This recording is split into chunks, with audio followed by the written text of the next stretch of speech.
So today I want to talk about a Twitter poll that I had posted up last week asking people what products they use during their cycle. So I posed this question to ladies and people who menstruate, and while it was a pretty small sample size, I will say that the majority of people responded that they use pads during their period. This was followed by tampons and then menstrual cups. The fourth option was also menstrual underwear, but nobody chose that or selected that as an answer. So today's video, I wanted to bring your attention to vaginal pH and pad use, especially in women with chronic vaginal infections. And so I'll first touch upon vaginal pH. So our vaginas are acidic, and they're acidic because there are lactobacilli. These are really good bacteria that are there, keeping the rest of the bacteria in check. So what I mean by that is we have E. coli in our vaginal flora, we have candida in our vaginal flora, and they're part of the normal vaginal microbiome, but they're kept in check by the lactobacillus, and the lactobacillus will keep up this acidic pH. If the pH changes in any way, so if it becomes less acidic, then these bacteria like E. coli or like candida, they can actually begin to overgrow and cause symptoms like UTIs or yeast infections. So obviously we don't want any of that. So how does this relate to pads?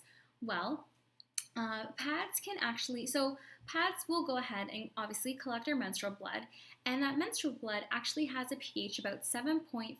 Now this is actually slightly basic. And when a pad is kept into close contact with vagina, it may actually alter the vaginal pH, making the vaginal pH less acidic, and therefore there may be overgrowth of these unwanted bacteria that can eventually lead to symptoms. Now, I'm not trying to say that if you wear a pad, you are going to get an infection. In fact, I wore a pad for 10 years. I didn't get any infections. But if you are a woman with chronic, UTIs or chronic yeast infections, this might be another causative factor. So what can you go ahead and do about it?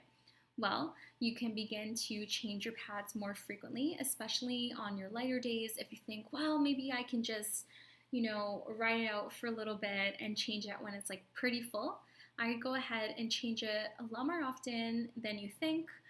And then secondly, potentially even considering switching over to a menstrual cup where you actually have a barrier between the vaginal wall and the microbiome and the blood. pHs are separated and they're not influencing one another.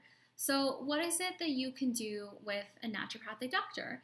Well, all naturopathic doctors will go ahead and look to the root cause of why these UTIs or yeast infections, whatever infections are occurring.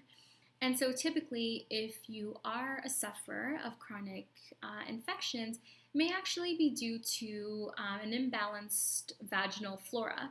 Likely you took antibiotics, and the antibiotics, you probably already know this, but it's going to kill the bad bacteria and it's going to kill the good bacteria. So you want to make sure that you're repopulating your vagina with healthy bacteria that will stay in the bacteria and grow.